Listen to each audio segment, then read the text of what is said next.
बिस्मिल्लाहिर्रहमानिर्रहीम। आप देख रहे हैं प्रोग्राम कफ्सनामा और आज उसकी 7वीं किस्त है। हमारे साथ मौजूद हैं सोशल वर्कर और शरकपुर शरीफ के सबसे सीनियर सहाफ़ी एम जमशेद रफ़ीक मलिक साहब। मलिक साहब, आज के प्रोग्राम का अनवान क्या है? जी, आज के प्रोग्राम का अनवान चाहिए तो ये था कि हम किसी मेन शाहराह पे होते और मेन शाहराह पे हम लेते ट्रैफिक के मसाइल, लेकिन चलो और कोई ऐसी बात नहीं। ताकत मेन शाहराह में नहीं, ताकत इंसान के अल्फाज में होती है। जी बिल्कुल। तो फिर क्यों ना मलिक नीर साहब, आज हम ये जो हमारे पाकिस्तान के अंदर ट्रैफिक के मसाइल हैं, ट्रैफिक के मसाइल को ही डिस्कस कर लिया जाए। क्या ख्याल है आपका? जी ज़रूर ज़रूर मलिक साहब। तो ट्रैफिक के मसाइल में ये है कि जितने बड़े ट्रैफिक के मसाइल हैं पाकिस्तान के अंदर, ये मसाइल बड़े हकीकी हैं, इनको नज़रअंदाज कभी नहीं किया जा सकता। बिल्कुल। दुनिया के अंदर सबसे ज़्यादा जो अमवात हैं वो हार्ट अटैक की हैं, और हार्ट अटैक के बाद दुनिया की सबसे बड़ी अमवात की वजह ट्रैफिक हादसात हैं, जिनमें लोग जाँ भाग हो जाते हैं। यानी दुनिया की दूसरी बड़ी मौत की वजह जो है कैंसर जैसी बीमारियों से भी अव्वल, वो है ट्रैफिक हादसात। जी। तो ट्रैफिक हादसात अगर दुनिया में हार्ट अटैक के बाद इंसानों की जान के इतने बड़े दुश्मन हैं, तो फिर इनकी रोकथाम के लिए इन पे कोई मौसर लाहे अमल जो है, मौसर हिकमत अमली, ये क्यों तरतीब नहीं दी जा सकती? दुनिया की जो जदीद तहजीबें हैं, जदीद ममालिक हैं, जो तरक्की याफ्ता ममालिक हैं, वो तो इस तरफ इतनी ज़्यादा तवज्जो देते हैं कि रात का अगर 1 बज गया है या रात के 2 बज गए हैं और मौसम सरमा की यख बस्ता रहते हैं, और ट्रैफिक इशारा अगर कभी आ जाए तो उस ट्रैफिक इशारे पे कोई एक भी गाड़ी मौजूद ना हो, कोई एक भी शख्स मौजूद ना हो, लेकिन जो गाड़ी चलाने वाला ड्राइवर है वो अपनी गाड़ी को उस इशारे पे, जब रेड लाइट ऑन होती है तो वो वहाँ पे रुक जाता है तावक्ते के ग्रीन लाइट ऑन ना हो जाए। तो इस तरह वो कानून की पाबंदी करते हैं, ट्रैफिक कवानीन की, खा उन्हें को देख रहा हो या ना देख रहा हो। चूँकि कानून का एहतराम उनके दिल में और उनकी रूह में उतर गया होता है, फिर जब कानून का एहतराम इंसान की रूह और इंसान के कल्ब में उतर जाता है, तो फिर इंसान कानून की पाबंदी को अपने ऊपर लाजम कर लेता है। जी बिल्कुल मलिक साहब, आपने जो है वो बड़ा अच्छा जो है वो तारुफ करवाया ट्रैफिक मसाइल का, और उनके हल की तरफ जो है वो जो ज़िंदा कौमें हैं, यूरोप ममालिक हैं, उनके ममालिक का जो एक तरीक़ाकार है, वहाँ की आवाम में जो शऊरी बेदारी है, उसकी तरफ तवज्जो दिलवाई। तो आपने बहुत अच्छी गुफ्तगू की। तो मलिक साहब, मैं आपको बताता चलूँ कि ये एक सच्चा वाक़या, ये शरकपुर शरीफ का एक शहरी है, वो यूरोप के किसी मुल्क में रहता है, मैं उसका नाम नहीं लूँगा, तो एक सच्चा वाक़या बताने लगा हूँ। वो कहता है कि मैं पिज़्ज़ा डिलीवरी का काम करता हूँ, तो एक दिन मैं रोड पे जा रहा था, तो रोड की जो इशारा था वहाँ से मैंने जब ब्रेक मारी है, तो जब ब्रेक लगी है तो मोटरसाइकिल, चूँकि पीछे से मैं तेज़ लेके आ रहा था, तो थोड़ी सी ट्रैफिक के जो इशारा है उससे क्रॉस कर गई है। अब आगे जो है ज़ेब्रा क्रॉसिंग थी और कोई शख्स जो है वो खड़ा हुआ था जो या वहाँ से गुज़र रहा था, तो उसने जो है फौरी तौर पर जो है मुझ पर केस कर दिया। जी, ये इसने बर वक्त जो है ब्रेक नहीं मारी, जिसकी वजह से मैं खौफजदा हुआ हूँ, मैं डर गया हूँ। तो उन्होंने फौरी तौर पर उस शख्स को, कैमरे लगे होते हैं, कैमरे में सारा रिकॉर्ड निकल आता है कौन सा शख्स जो है वो किस जगह से गुजर रहा है, तो उन्होंने उनको फौरी तौर पर जो है उसके नंबर पर मैसेज भेजा है कि आपके ख़िलाफ़ ये कंप्लेन आई है, आप थाने में आएँ। वो शख्स जब थाने में गया है, शरकपुर शरीफ का शहरी, तो उन्होंने उन दोनों को अलग बिठा दिया और कहा है कि आपस में बैठकर अपने मामलात को हल कर लें। अगर हल नहीं होते तो फिर हम देखेंगे कि इस पर कानून जो है वो क्या कर सकता है।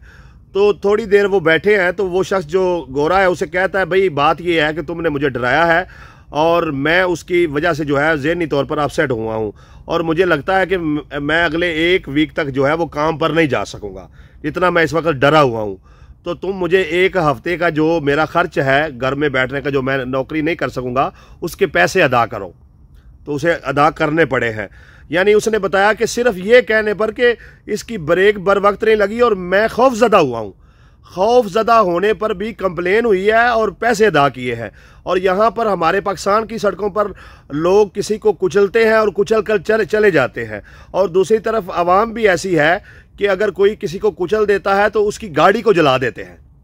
ऐसे नहीं होना चाहिए। बिलफर्ज अल्लाह ना करे अगर किसी ने कोई नुकसान किया है तो उस इंसान के खिलाफ कानूनी कार्रवाई करें। हो सकता है गाड़ी का मालिक कोई और हो और उसकी सारी ज़िंदगी की जमा पूंजी वो गाड़ी हो।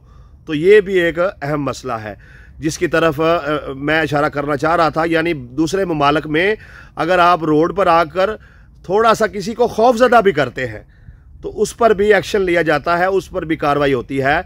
और हमारे मुल्क में हमने देखा कि एक ट्रैफिक वार्डन रोड के दौरान खड़ा हुआ था और एक सियासतदान ने उसको कुचल दिया, लेकिन अदालत ने जो है, पाकिस्तानी अदालत ने उस सियासतदान को बाइज़्ज़त तौर पे बरी कर दिया और उसे कोई भी सज़ा नहीं हुई। ये फ़र्क है मलिक साहब दूसरे ममालिक में और हमारे ममालिक में कि वहाँ पर कानून पर अमल होता है। हरासा करने पर भी अगर कोई ज़हनी तौर पर डिप्रेशन का शिकार होता है ट्रैफिक की वजह से तो वो उस पर भी वो केस कर सकता है। जबकि हमारे मुल्क में ऐसे हज़ारों लोग हैं जिनकी ज़ाती दुश्मनियाँ थी और उन्होंने रोड पर जो है अपने मुखालिफ को मरवा दिया। बस वो रोड एक्सीडेंट उसको करार दे दिया गया, ना तहकीक हुई, ना कार्रवाई हुई, ना मुल्ज़मान को सज़ा हुई। जी तो जी ईरान के साबका सदर अहमदी नजाद थे। तो अहमदी नजाद साहब ने ज़माना तालिब इल्मी के अंदर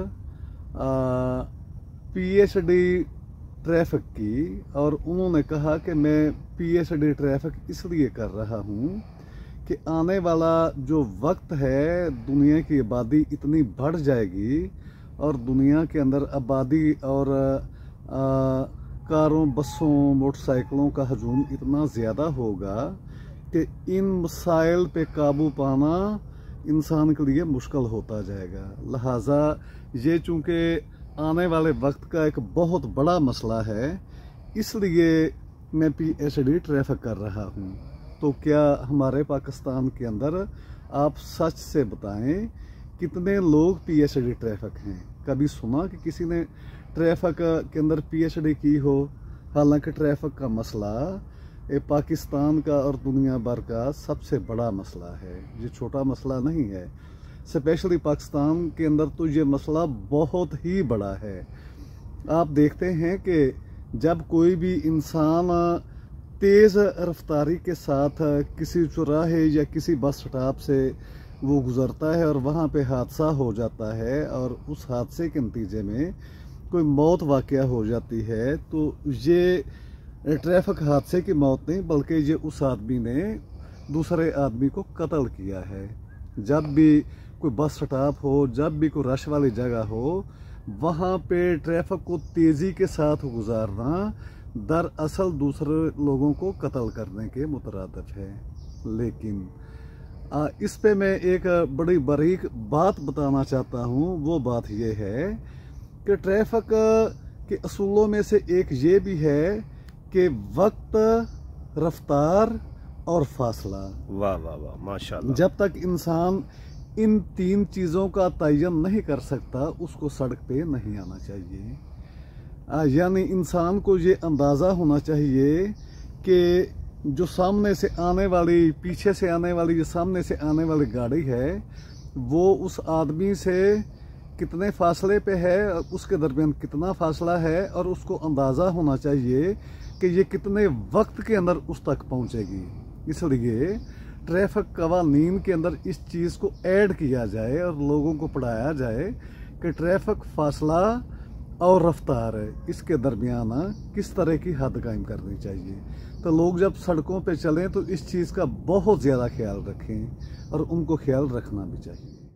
जी बिल्कुल नाजरीन, और आपने देखा होगा रोड पर जो है वो बड़ी बड़ी लोह तख्तियाँ और बोर्ड भी लगे होते हैं कि देर से पहुंचना कभी ना पहुंचने से बेहतर है। तो ज़ाहिर बात है, जब आप रोड पर आएँ तो सबसे पहले अपनी ज़िंदगी का ख्याल करें, और आप जब रोड पर आएँ तो कोशिश करें कि नशे की हालत में जो है वो आप ड्राइवरी ना करें।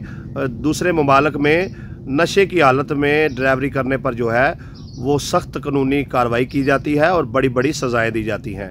और यहाँ पर मैं आपको बताता चलूँ कि अमेरिका का जो एक जज है वो बड़े बड़े फ़ैसले करता है, और ट्रैफिक के हवाले से जो है एक 90 साल की खतून को अदालत में पेश किया जाता है, और वो जज जो है उससे पूछता है कि तुमने तेज़ रफ्तार गाड़ी क्यों भगाई।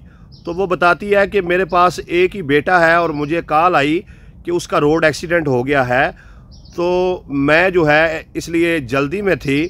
तो उन्होंने यूरोप में एक अलग से एम्बुलेंस गुजरने के लिए मलसाब एक रास्ता बनाया हुआ है।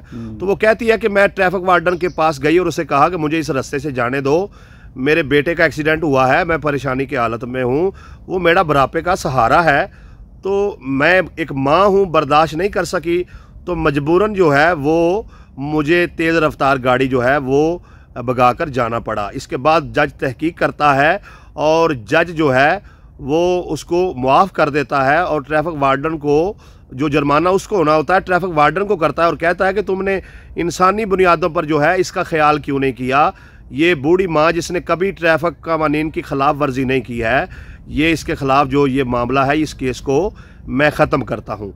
यानी कि इस वाक़े से हमें ये भी सबक मिलता है कि कम अज़ कम जब बड़े रोड बनाए जाएं तो एक आधा रोड जो है साइड पर ऐसा भी होना चाहिए जहां पर एम्बुलेंस गुजर के जा सके, या कुछ ऐसे मजबूर लोग जिन्हें एमरजेंसी हो किसी मामले में, उनके जाने के लिए भी एक रास्ता होना चाहिए। और यहाँ पर नाज़रीन ये भी बताता चलूँ कि प्रोटोकॉल के नाम पर जो है हमारे मुल्क में ट्रैफिक निज़ाम को तबाह बर्बाद कर दिया गया है।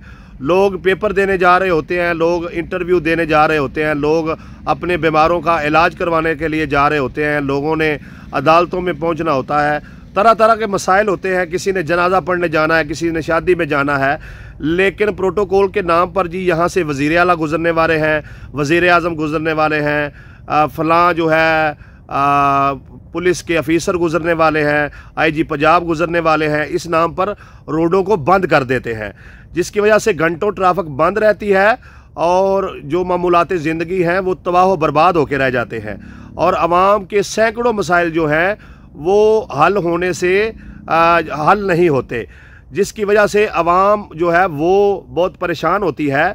इस पर भी पार्लियामेंट में कानून पास होना चाहिए कि ट्रैफिक के कवानीन, खा कोई सदर है या आम शहरी है, सब के लिए यकसा हैं, सब उस पर बराबरी पर अमल करें। हमने देखा कि यूरोप के जो सदूर या वज़ीर आज़म होते हैं वो अपने ओहदे से फारिग होने के बाद जो है रिटायरमेंट के बाद, या कोई सरकारी ओहदा होता है या वो सियासतदान होते हैं, अपनी अपनी जिम्मेदारियां अदा करने के बाद आम शहरियों की तरह अपनी बाकी की ज़िंदगी गुजार रहे होते हैं। तो हमारे मुल्क में ये जो एक माफिया है, इन्होंने रोडों पर भी कब्ज़ा किया हुआ है, अपनी मर्ज़ी से गुजरते हैं और आम आवाम के लिए रास्ते बंद रखते हैं, और यकीनन रास्ते बंद रखना आइन और कानून की भी खिलाफ वर्जी है, और शरन भी जो है इसकी ममानत की गई है। और मैं आपको नाज़रीन बताता चलूँ कि जब तक ये जो हमारे मुल्क की अशरफिया है ये ट्रैफिक कानून पर ख़ुद अमल नहीं करेगी, आम शहरी कभी भी जो है इस पर अमल नहीं करेगा। तो ट्रैफिक के चूँकि हम मसाइल बयान कर रहे हैं, तो इनमें एक मसला ये भी है कि जब हम किसी सड़क पे उतरते हैं तो इसके साथ ही रोड के ऊपर गफलत की गुंजाइश नहीं रहती। अगर हम गफलत की गुंजाइश पैदा करेंगे एक लम्हे के लिए भी, तो इंसान हादसे का शिकार हो सकता है। तो जब भी इंसान रोड के ऊपर आए तो कभी अपनी ज़ात से, अपनी सोच से कभी गाफिल ना रहे और उसे पूरी तरह एहसास होना चाहिए कि मैं एक ऐसी शाहराह पे दाखिल हो गया हूँ जहाँ पे हर तरफ काले नाग की तरह मौत मुंह खोले इंसान का पीछा कर रही है। तो इससे बचने के लिए सबसे अहम बात यह है कि रोड के ऊपर बिल्कुल गफलत की गुंजाइश नहीं। इंसान को बिल्कुल बड़ी होशियारी के साथ, बड़ी हाजिर दिमागी के साथ रोड के ऊपर सफ़र करना चाहिए। और इसमें ये भी ख्याल रखना चाहिए कि अगर फ़र्ज़ करें आप बड़ी एहतियात से रोड पे बड़ी हाजिर दिमागी के साथ सफ़र कर रहे हैं या ड्राइव कर रहे हैं, तो पीछे से जो आपके आने वाला है वो गैर हाजिर है ज़हनी तौर पे और वो एहतियात नहीं करता, तो आपकी एहतियात जो है वो किस काम की। इसलिए सबसे अहम बात यह है कि आप ना सिर्फ ख़ुद को बचाएं बल्कि इस चीज़ का बहुत ही ज़्यादा ख्याल रखें कि दूसरे लोगों की ज़िंदगी भी कितनी अहम है। और जब दूसरे लोगों की ज़िंदगी की अहमियत का एहसास आपके दिलो दिमाग में होगा तो फिर आप बड़े एहतियात से, बड़ी हाजिर दिमागी के साथ आप रोड पे रन करेंगे और दूसरों की ज़िंदगी को बचाने की भी कोशिश करेंगे। तो इसलिए ज़रूरी है कि अपनी और दूसरों की ज़िंदगी बचाने के लिए एहतियात लाजम है। एहतियात का दामन थामें और बड़ी एहतियात से, बड़ी हाजिर दिमागी के साथ आप अपनी गाड़ी को ड्राइव करें और बड़ी ही हाजिर दिमागी के साथ। जी नाज़रीन, और मैं आपको बताता चलूं कि दूसरे ममालिक में रोड पर थूकने पर भी पाबंदी है। अगर आप सिगरेट पी रहे हैं या आप पान खा रहे हैं तो उसका जो बचा कुचा हिस्सा है उसको रोड पर फेंकने पर भी पाबंदी है। और इसके साथ अगर आपने कुछ खाया पिया है और उसका खाली डिब्बा है या शापर है या कुछ भी ऐसी चीज़ है जो कूड़े का हिस्सा बनती है, उसको अगर आप रोड पर फेंकते हैं तो उस पर जुर्माना हो सकता है। एक वीडियो सोशल मीडिया पर भी वायरल है कि रोड पर जाते हुए कोई शख्स गाड़ी में कुछ खाता है और एक डिब्बा सा बाहर फेंक देता है, तो उसके आगे और पीछे जो गाड़ी वाले हैं वो उसे रोकते हैं और बाद में उसको जो है मारते हैं और उससे वो कहते हैं कि इस कचरे को उठाओ और अपने पास रखो, और आगे चलकर जब एक बास्केट आती है या एक बर्मील आती है, कूड़ादान आता है, उसमें उसको डलवा देते हैं। जबकि हमने देखा कि हमारे रोड जो है वो गंदे हैं। खुसूसन जब आप ये जो देहातों को जाने वाले रोड है, हमने देखा कि लोगों ने अपनी गायें जो है, अपनी भैंसें जो हैं वो पक्के रोडों के ऊपर बांधी हुई है, जिससे रोड जो है वो तबाही का शिकार हो जाते हैं। बहुत से लोग जो है उन्होंने अपने घरों का पानी जो है वो रोडों के ऊपर छोड़ा हुआ है, जिससे रोड तबाह हो जाते हैं। जबकि दूसरे ममालिक में ये नहीं है, वो रोड को अपनी मलकियत नहीं समझते, वो सरकार की मलकियत समझते हैं और उसकी हिफाजत करना आप अपनी एक शहरी होने के नाते जिम्मेदारी समझते हैं। तो मैं समझता हूँ कि हमें भी चाहिए कि अपने रोडों को साफ रखें और दूसरे ममालिक की तरह जो है उन कवानीन को फॉलो करें जिनसे उनके रोड साफ सुथरे नजर आते हैं, ताकि अगर बाहर से कोई भी बंदा जो है वो पाकिस्तान में कारोबार की नीयत से या सैर तफरी की नीयत से आए तो उसको लगे कि इस मुल्क के रोड जो हैं वो बड़े साफ सुथरे हैं और इस मुल्क के रहने वाले जो शहरी हैं वो बड़े जिम्मेदार हैं और उन्होंने अपने मुल्क को बड़ा खूबसूरत रखा हुआ है। क्योंकि ज़ाहरी सूरत हाल को देख कर ही जो है अगला बंदा आपकी हकीकत का अंदाज़ा लगाता है कि इस मुल्क के बासी जो हैं उनका मिजाज कैसा है, उनकी तबीयत कैसी है, वो सफाई पसंद है या गंदगी में ही रहना पसंद करते।